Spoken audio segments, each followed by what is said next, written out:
சொல்றாரு. That is why in Proverbs Solomon says 30ஆம் அதிகாரம் 9ஆம் வசனத்துல chapter 30 verse 9, நான் பரிபூரணம் அடைகிறதினால் தேவன் யார் என்று உம்மை மறுதலித்து விடக்கூடாது. so lest I be full and deny saying who is Lord. எப்படி பணம் ஜாஸ்தி ஆயிட்டாலும் நம்ம ஆளுங்களுக்கு பிரச்சனை தாங்க. So if money abounds, that is a problem for our people. நான் ஒரு விசுவாசியை பார்த்து கேட்டேன். I met a believer. ரொம்ப பெரிய பணக்காரனா மாறிட்டான். So ரொம்ப வசதியானவனா. he was a very rich person. அது எப்படி சொல்றது? How can I say that? அவனுடைய சொத்தை government முடக்கிடுச்சுங்க. The government has taken away his property. யாருடைய சொத்தை? Whose property? நான் அடிக்கடி சொல்லுவேன் ஒரு ஆளை. I will talk about this person. நான் உங்களுக்கு சொல்லி இருக்கேன். I've told about this person. அதாவது நான் ஒரு வீட்டுக்கு போனேன், ஹாஸ்பிடல் சீட்ல இருந்தேன், அவன் ஒண்ணுமே இல்லாம இருந்தான், திருப்பி நான் போகும்போது அந்த கன்வென்ஷனையும் அவன் தான் நடத்தினான் அப்படின்னு சொன்னா. Have I told you about this person? When I went to his house, it was a hospital sheet and there was not even a mat to sit down, but later on he conducted a convention itself. ஆனா ஒரு time வந்தபோது ride வச்சு CBI ride வச்சு மொத்த சொத்தையும் அவருக்கு இருந்த 700 ஏக்கரோ 800 ஏக்கரோ அவ்வளவும் பிளாக் ஆயிடுச்சு, செத்தும் போயிட்டான். But later on when the time came in, about 800 acres of land that he possessed, அவ்வளவு வசதி தேவன் கொடுத்தாருங்க. The Lord gave him so much of wealth. பயங்கரமான அளவுக்கு அதிகமான வசதி. So exorbitantly he was blessed. ஆனா அத கரெக்ட்டா அந்த ஆளு என்ன செய்யல, பிள்ளைகளுக்கு மனைவிக்குன்னு செட் பண்ணாம வச்சு கடைசில எல்லாம் பினாமிலேயே பாதி போய் ஒண்ணும் இல்லாம போயிட்டான். He did not. இன்னைக்கு அவங்க பிள்ளைகளுக்கு ஒண்ணுமில்லாத ஒரு கண்டிஷன் எப்படி இருக்கும்னு யோசிச்சு பாருங்க. கர்த்தர் கொடுத்தாரு. He did not allocate it properly to his wife and children, but he has kept everything in Benami name, and therefore he has had to lose everything. Now his children have absolutely nothing. ஆனா நான் ஒரு நாள் அவன்கிட்ட பேசும்போது one day when I spoke to him, இப்படி செஞ்சிருக்கலாமே அப்படி செஞ்சிருக்கலாமேன்னு சொன்னேன். I was giving ideas saying you could have done like this and that. நான் அப்படி செய்யறது இல்லையா, என் மைண்ட பணத்துக்கு பின்னால போக விட கூடாதுன்னு நான் ரொம்ப கண்ட்ரோல் பண்ணி வச்சிருக்கேன். So he said I was just keeping my mind under control that it should not go behind money. நான் கொஞ்சம் ஸ்லிப் ஆயிட்டேன்னா பணம் இருக்கு, சொத்து இருக்கு, ஆனா என் மைண்ட் எதுல போய்டும்? எனக்கு கோயிலுக்கு போணும், தேவ சமூகத்துக்கு போணும், அது மட்டும் தான் முக்கியம். So he said I have to go to the presence of God, that is more important for me. வசதி கூட ஒரு சிலரை மறுதலிக்க வைக்குதே.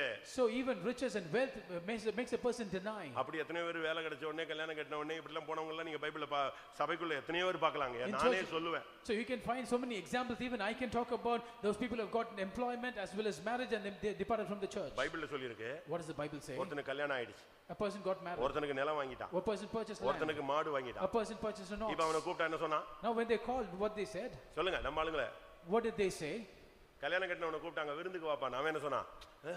நான் இப்பதான் கல்யாணம் கட்டியிருக்கேன், நான் வரவே மாட்டேன். இப்படியே பின்னால போனவன்லாம் நம்ம சபையில பாதி பேர் இருக்கான். A person who கல்யாணத்தோடு சபை விட்டு போனவன் தான். With wedding they disappear from the church. When you call them they said I just got married, I am just busy. இன்னொருத்தன் சொன்னா நான் மாடு வாங்கிட்டேன். The other person said I purchased an ox. மாடு வாங்குனா கோயிலுக்கு வர கூடாதா? பால் கறந்துட்டு 24 hours பால் கறந்துட்டு இருக்கற. Does it mean that when you purchase an ox you should not come to the church? Are you milking 24 hours? அதுக்கு தண்ணி காட்டணும், அது பார்க்கணும், எங்க அம்மா பார்க்கல, என் மனைவி பார்க்கல, நான் தான் பார்க்கணும். நீ மாடோடே போய் மாடவே அவர்ட்ட என்ன பிரயோஜனம்? பரலோகம் வரணும்ல. அதுக்கு தான் உனக்கு எதை கொடுத்தாரு? உனக்கு ஜீவனுக்கு எதுவாக ஜீவாதாரமாக எதை கொடுத்தாரு? இதை கொடுத்தாரு. 5 ஏறு மாடு வாங்கிட்டு இவன் எங்க வர மாட்டேன்ட்டான். இன்னும் 100 மாடு வந்தா? He has purchased about 5 buffaloes and he's not able to come to church, giving so many excuses and reasons. The Lord has given it as a sustenance for his family to run. But when the Lord blesses him with 100 oxen or buffaloes, what will happen? இன்னொருத்தனுக்கு ஒரு நிலம் வாங்கியிருந்தான். Other person purchased a piece of land. நான் அகத்தியமாக அதை போய் பார்க்க, அது எங்க ஓடியா போயிடுது, அங்க தானே இருக்கு. So will the land run away? I have to urgently go and visit the land. தேவ சமூகத்துக்கு முக்கியத்துவம் கொடுக்காம மறுதலிக்காத. Do not fail to deny the presence of God, not giving importance to the presence of God. நான் சொல்றேன், weekly ஒரு 7 hours யாருக்கு ஒதுக்கு? தெய்வத்துக்கு ஒதுக்கு. Weekly 7 hours you have to set aside for the Lord. Morning 3 hours. Morning 3 hours for service. ஒரு 2 hours காத்திருப்பு கூட்டம். 2 hours for the tarrying meeting. 2 hours Bible study. 2 hours for the Bible study. இந்த மூணையும் நீ கரெக்ட்டா பண்ணு. You have to do it properly. இந்த ஒவ்வொன்னுக்குள்ளேயும் ஒவ்வொரு கண்டென்ட் இருக்கு. Because each and every one has different content. ஒவ்வொன்னுக்குள்ளேயும் ஒவ்வொரு ஜீவன் இருக்கு. அத தான் நான் சொல்ல வரேன். So in each and every meeting there is separate life. சபை கூடுதலை விட்டு விடுகிறவன் சபிக்கப்பட்டவன். He that forsaketh the assembling of the church is cursed. அப்ப சபை கூடுதலுக்கு வந்துட்டா எது போயிடுது? உன்னை விட்டு சாபம் போயிடுது. When you come to the assembling of the church, curse is automatically gone away. Okay, கர்த்தருடைய ஆவி எங்க உண்டு அங்கே விடுதலை உண்டு. For where the spirit of God there is liberty. அப்ப காத்திருப்பு கூட்டத்துக்கு வந்தா உனக்கு என்ன கிடைச்சிருது? விடுதலை கிடைச்சிருது. When you come to a tarrying meeting you get deliverance. சத்தியத்தை அறிவீர்கள், சத்தியம் உங்களை விடுதலையாக்கும். அப்ப சத்தியத்தை அறியும் பொழுது ஜீவியத்துல உனக்கு விடுதலை கிடைச்சிருது. You shall know the truth and the truth shall set you free. Therefore when you come and know the truth there is deliverance. Brothers prayer போ. You go to brothers prayer. அப்ப அதுல என்ன இருக்கு? What is there? சொல்லுங்க. சகோதரர் ஒருமித்து வாசம் பண்ணுவது எத்தனை நன்மையும் எத்தனை இன்பமானது. So how goodly and pleasant it is for brethren to dwell together in unity. Go to fasting prayers. அங்க போனா நீ என்ன நடக்கும்? If you go there, what happens? இந்த பிசாசு இந்த ஜாதி பிசாசு எதனால தான் போகும்? உபவாசத்திலும் ஜெபத்திலும் தான் வெளிய போகும். This kind of devil does not go out except for prayer and fasting. 4 மணி ஜெபத்துக்கு போ. So you go to 4 o'clock. அதிகாலையில் என்னை தேடுகிறவன் என்னை கண்டடைவான், காலைதோறும் அவருடைய கிருபைகள் புதிதா இருக்கிறது. He that seeketh early in the morning shall find me. Every morning his grace is new. Night 1 மணி நேரம் ஜெபம் பண்ணு. You pray 1 hour for the night times. இயேசுவோடு 1 மணி நேரம் விழித்திருக்க கூடாதா? Can't you not stay awake with Jesus for 1 hour? சோதனைக்கு உட்படாதபடி 1 மணி நேரம் என்னோடு கூட ஜெபம் பண்ணுங்கள். Watch and pray for 1 hour that you enter not into temptation. அப்ப ஒவ்வொரு ஜெபத்திலும் என்ன இருக்கு? Therefore in each and every prayer ஒவ்வொரு ஜீவன் இருக்கு. there is different life. அதத்தான் நீ கரெக்ட்டா பண்ணணும். That is what you have to do regularly. நீ ஒண்ணுமே பண்ணாம Sunday morning service only. So if you do not do anything but you come only for Sunday morning service, அப்ப ஒன்னையும் கொண்டு போய் பரலோகத்துல ஒரு நாள் விட்டுட்டு 6 நாள் நரகத்துல விட்டா ஒத்துக்குவியா? So if they take you to heaven and leave for 1 day and the rest 6 days they put you into hell with you, will it be okay? அப்படிதானே? Is it not so? தவறு. It's wrong. தேவனுக்கு அந்த டைத்தை நீ கொடுங்க. You got to offer the time to God. அந்த தேவனுக்கு அந்த டைமை கொடுக்கும் பொழுது தேவன் உனக்கு டைம் தருவார். When you give the time to God, God will give his time to you. அதனால தான் வேதம் சொல்லுகிறது. That is what the Bible says. அவர்களுக்கு கிரியை உண்டு. பரிபூரணம் அடைகிறதுனால ஒரு சிலர் என்ன செய்றாங்க? தேவனை மறுதலிக்கிறார்கள். And therefore they have their work and therefore certain people deny God for this purpose. உபாகமம் 28:47ல பாக்கும்போது Deuteronomy 28:47 அங்க சொல்லி இருக்கிறது. It is mentioned நீ there. பரிபூரணம் அடைந்திருக்கும் பொழுது So when you are in fullness, நீ தேவனை துதித்து மகிழ்ச்சியோடும் களிப்போடும் நீ அவரை சேவிக்கணும். இல்ல உனக்கு அது வியாதியா மாறும். so you have to praise God and with joy and gladness you have to worship God, otherwise it will become a sickness. உபாகமம் 28:47-48 Deuteronomy 28:47 and 48 சகலமும் பரிபூரணமாய் இருக்கையில் நீ மனமகிழ்ச்சியோடும் களிப்போடும் உன் தேவனாகிய கர்த்தரை சேவியாமற் போனது நிமித்தம் சகலமும் குறைவுபட்டு பட்டினியோடும் தாகத்தோடும் நிர்வாணத்தோடும் கர்த்தர் உனக்கு விரோதமாய் அனுப்பும் சத்துருக்களை சேவிப்பாய். அவர்கள் உன்னை அழித்து தீரும் மட்டும் இருப்பு நுகத்தடியை உன் கழுத்தின் மேல் போடுவார்கள். எவ்வளவு நிர்பந்தமான ஒரு நிலவரத்துக்கு தள்ளப்படுகிறாய். So what a miserable condition you are pushed into. அதனால கர்த்தர் இன்னைக்கு உன்னோடு பேசுவது. Therefore the Lord is speaking to you. உனக்கு கொஞ்சம் பலன் இருக்கோ அதிக பலன் இருக்கோ மறுதலியாதே. So whether you have little strength or more strength, that's not a problem. நீ மறுதலியாமல் இருந்தால் If you deny not, உனக்கு திறந்த வாசல் உண்டு. and the open gate is before you, உனக்கு ஜனத்தை தருவேன். and I will give you people. உன்னை சோதனைக்கு தப்புவிப்பேன். I will cause you to escape temptation. உனக்கு ஒரு கிரீடம் உண்டு. There is a crown for நான் you. உன்னை தூணாக்குவேன். I will make you a pillar. என்னுடைய நாமத்தை நான் உன்மேல் எழுதுவேன். So I will write my name upon you. இதுதான் யாருக்கு கொடுக்கப்பட்ட வாக்குத்தத்தம்? And this is the promise given to whom? மறுதலியாமல் இருக்கிறவனுக்கு தேவன் கொடுக்கிற வாக்குத்தத்தம். This is the promise which God gives to them that deny அதை நீங்க not. சரியான விதத்துல விளங்கிக் கொள்ளணும். You have to understand this properly. உனக்கு கொஞ்சம் பலன் இருந்தும் நீ என்னுடைய நாமத்தை மறுதலியாமல், So because you had little strength, yet you did not deny my நீ name. உன்னை காத்துக்கொண்டபடினா Because you have kept. நான் உனக்கு திறந்த வாசலை வைக்கிறேன். I place before you an open door. சத்துருக்களின் பிடியில் இருக்கிற சாத்தானுடைய கூட்டத்தில் இருக்கிற ஜனங்களை நான் உனக்கு தருவேன். So I will give you the people who are in the hands of the clutches of the devil and enemies. பூச்சக்கரத்தில் உள்ள மனிதர்களுக்கு வருகிற சோதனையிலிருந்து நான் உன்னை தப்புவிப்பேன். So I will cause you to escape the temptation which will come upon the world. உனக்கு ஒரு கிரீடம் இருக்கிறது. You have a crown. உன்னை என் ஆலயத்திலே தூணாக மாற்றுவேன். I will make you a pillar in my temple. என்னுடைய நாமத்தை, தேவனுடைய நாமத்தை நான் உன்மேல் எழுதுவேன். I will write my name, the name of God, on you. எல்லாரும் கண்களை மூடுவோம். So let us all close our eyes. இன்றைக்கு நீங்கள் மறுபடியும் அவரை நேசியுங்கள். Today you love God once again. மறுதலித்து போன பேதுரு மறுபடியும் அவரை நேசிக்க ஆரம்பித்தான். Peter, who denied and left God, he once again started loving உன் him. சகோதரனை நேசி. You love your brethren. நீ அவருடைய நாமத்தை மறுதலியாமல் வசனத்தை கைக்கொள். So you do not deny his name but keep his word. எல்லாரும் கண்களை மூடுவோம். Let us all close our eyes. 3 தரம் மறுதலித்த உடனே 3 times after denying, அந்த சேவல் கூவினது. and the cock crew, அவனுக்கு உடனே வெளியே வந்துட்டாங்க. immediately he came out. அந்த மறுதலிக்கிற பிரசன்ஸை விட்டு வெளியே ஓடியே வந்துட்டான். He ran out of the presence which denies. எந்த சூழ்நிலையில அவனுக்கு அந்த மறுதலிப்பு நடந்ததோ பைபிள் சொல்லுகிறது அந்த இடத்தை விட்டு வெளியே ஓடி வந்தான். So the Bible says that in whichever situation he would deny, he ran out of that place. இங்க போனா அந்த பொண்ணு வர்றா. So if you go to this place, இங்க வந்த போர்ச்சேவகன் வர்றான். in this place another soldier, இன்னொருத்தன் வந்து சொல்றான். and there was another person. இப்படி எங்க போனாலும் அவனை மறுதலிக்கிறதுக்கு அந்த கிளைமேட் அப்படி தான் மாறுது. The scenario in such a situation, wherever he goes, there he has to deny. அந்த சேவல் கூன உடனே But when the cock crew, பேதுரு அங்கிருந்து வெளியே ஓடி வந்து மறுதலித்த நிமித்தம் அவன் மனங்கசந்து அழுதான். Peter ran out of that place, and because he denied, he cried bitterly. இதுதான் இயேசு அவனை தேடி வர வைத்த அனுபவம். So this is the experience of him making Jesus எல்லாரும் curse. கண்களை மூடி முழங்கால் படிடுவோம். Let us all close our eyes and ஒருவேளை உங்களுடைய நம்முடைய வாழ்க்கையில கடந்த காலங்களிலே பல சூழ்நிலைகளிலே நாம் தேவனை, வசனத்தை, சபையை, சத்தியத்தை, உபதேசத்தை, கிருபையை, அபிஷேகத்தை பல விதங்களிலே நாம் மறுதலித்திருக்கலாம். So perhaps in our life, due to situations, due to fear, because of so many things, truth, doctrine, the word of God and the work of God, the faith of God, we might have denied due to various reasons. உன்னுடைய வெளியரங்கமான இல்லாவிட்டால் உன்னுடைய மறைமுகமான ஒவ்வொரு தோல்வியினுடைய அர்த்தமும் மறுதலித்தல். So the meaning of every failure, either outwardly or inwardly, the reason is denial. எத்தனை பேர் அதை ஒத்துக்கொள்றீங்க? How many of you agree this? ஒவ்வொரு தோல்வியும், ஒவ்வொரு பாவமும், ஒவ்வொரு மீறுதலும் தேவனை மறுதலித்ததனுடைய அடையாளங்கள். So every failure, every sin, every transgression is a sign of denying God.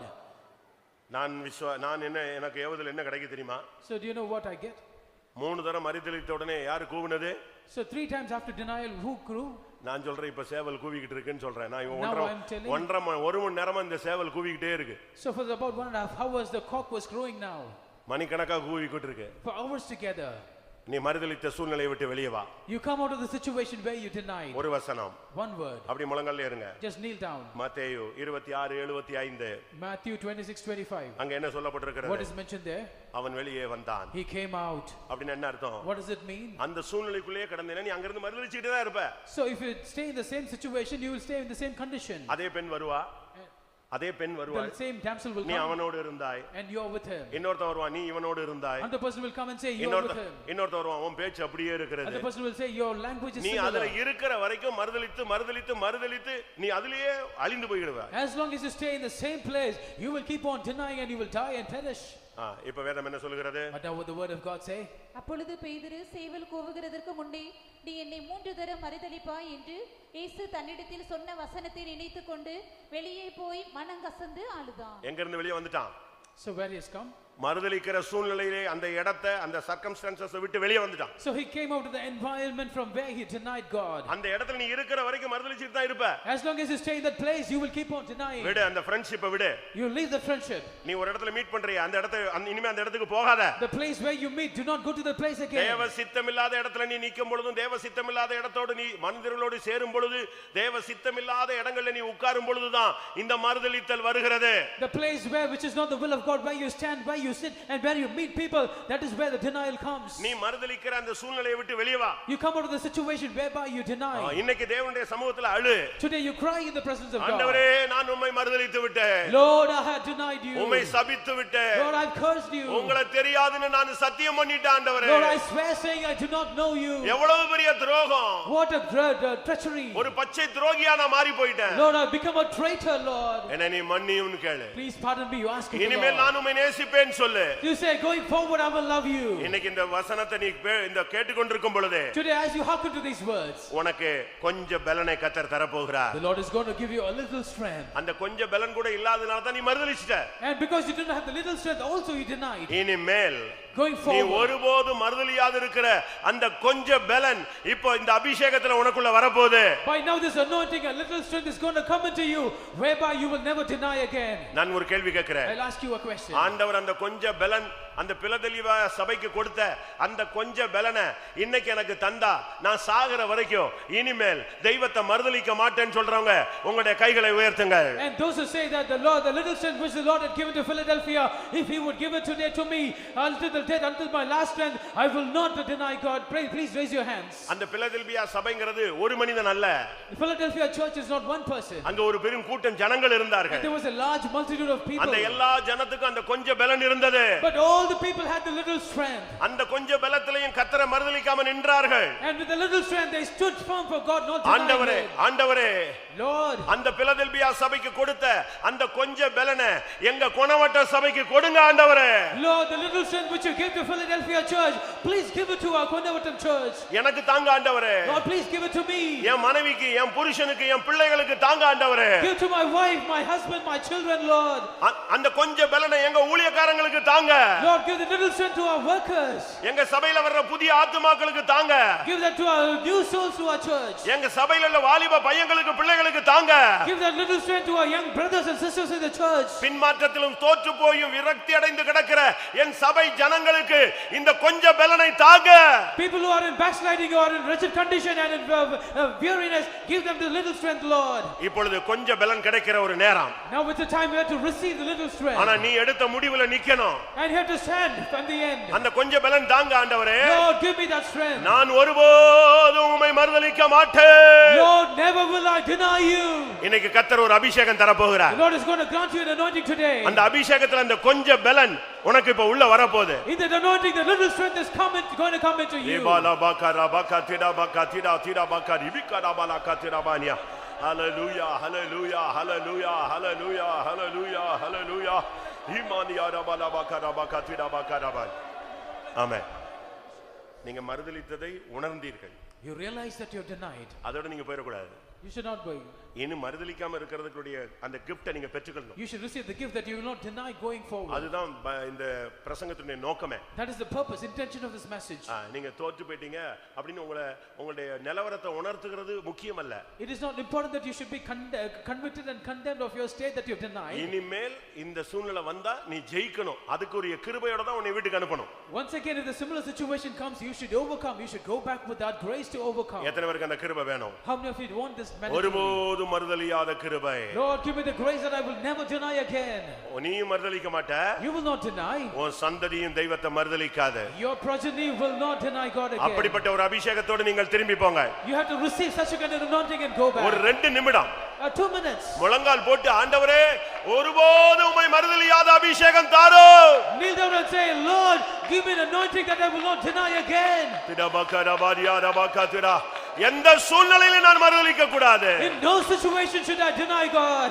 என்ன வந்தாலும் சரி. Whatever happens. காவலிலும் சாவிலும் நான் உம்மை பின்பற்ற வேண்டும். In life and death I should follow you, Lord.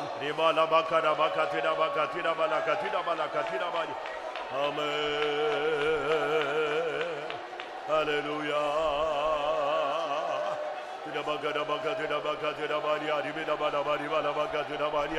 Hallelujah, hallelujah, hallelujah, hallelujah, hallelujah, hallelujah, hallelujah, hallelujah. Hibidabara. Tidabakadaba, tidabakadabakati.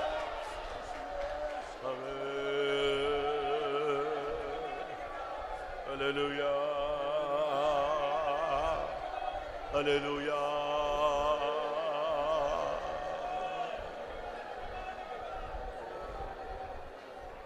Hallelujah, hallelujah, hallelujah.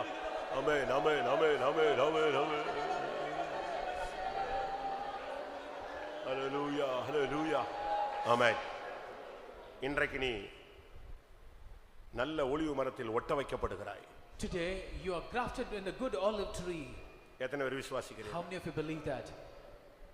நீ இன்னைக்கு ஒட்ட வைக்கப்படுகிறாய். Today you are grafted. ஆவியானவர் உன்னோடு பேசுகிறார். Spirit of God is speaking with you. நீ தனித்திருந்தாய்.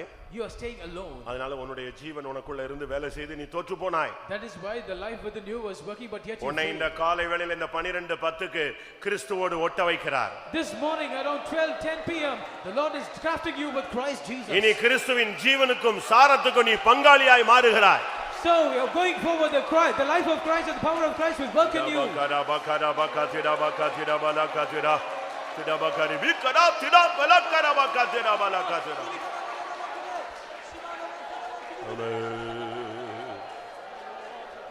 Hallelujah.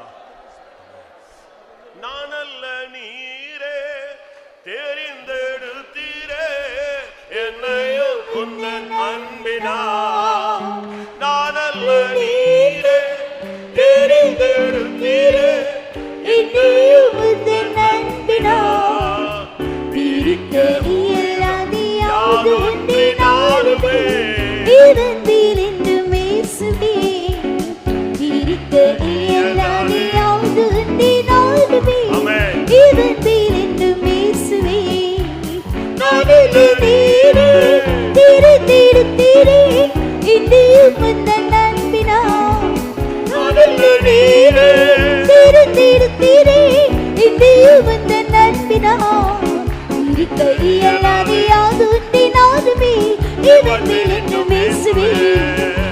கையெல்லாம் இயலாதுமே இவன் மேல் என்று பேசுவே விரிக்க இயலாது யாதுண்டினாலுமே இவன் மேல் என்று பேசுவே விரிக்க இயலாது யாதுண்டினாலுமே இவன் மேல் என்று பேசுவே விரிக்க இயலாது யாதுண்டினாலுமே